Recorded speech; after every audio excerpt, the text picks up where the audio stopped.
bienvenue sur ma chaîne, je te retrouve aujourd'hui pour une Storytime Challenge. J'en profite également pour te souhaiter une bonne année 2017. Qu'est-ce que c'est qu'une Storytime Challenge? Alors la Storytime Challenge consiste à raconter une histoire qui t'est arrivée ou qui est arrivée à un proche ou à une personne quiconque et tu utilises la voix d'une autre personne pour raconter l'histoire. C'est parti! Je sortais avec un homme qui gagnait 2 fois plus d'argent que moi et dépensait pas mal pour lui. Par contre, niveau cadeau, c'était limite. Un soir, on s'était échangé nos cadeaux.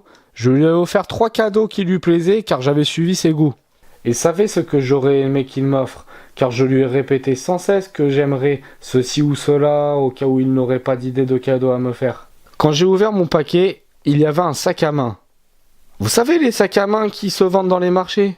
Une marque inconnue, avec des strass et il en manquait un sur 2. Quand j'ai ouvert le sac, on aurait dit du carton. Et quand je l'ai refermé, la fermeture s'est bloquée. J'ai forcé pour la refermer. Un fil s'est barré. J'ai voulu l'enlever correctement. Toute la couture du dessus s'est défaite. C'est ce genre de cadeau qu'on offre à une femme. Je sais qu'il n'y a que le geste qui compte, certes.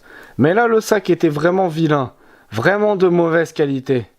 Et le comble, quand il me l'a offert, il s'est approché de mon oreille et il m'a dit « Je l'ai payé 55 €. » C'était impossible. Un sac en carton à 55 €. Aïe.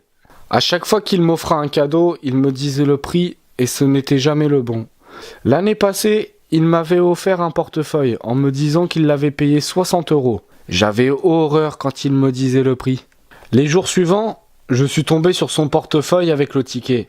Le prix était de 2,50 €. Je sais que c'est le geste qui compte, mais je ne comprenais pas pourquoi il me mentait en disant des sommes énormes. Ce qui me faisait le plus de peine, c'est qu'il savait qu'il y avait un cadeau qui me faisait rêver, et qui n'était pas cher du tout. J'ai fini par ranger le sac avec les 70 autres sacs que j'ai dont je ne me sers jamais en me disant c'est pas grave. En plus, c'était toujours lui qui me disait que j'avais trop de sacs, que ça me servait à rien et que je devais en jeter. Pour me ramener un sac en carton? Pardon? Voilà, la storytime est à présent terminée, merci d'avoir regardé.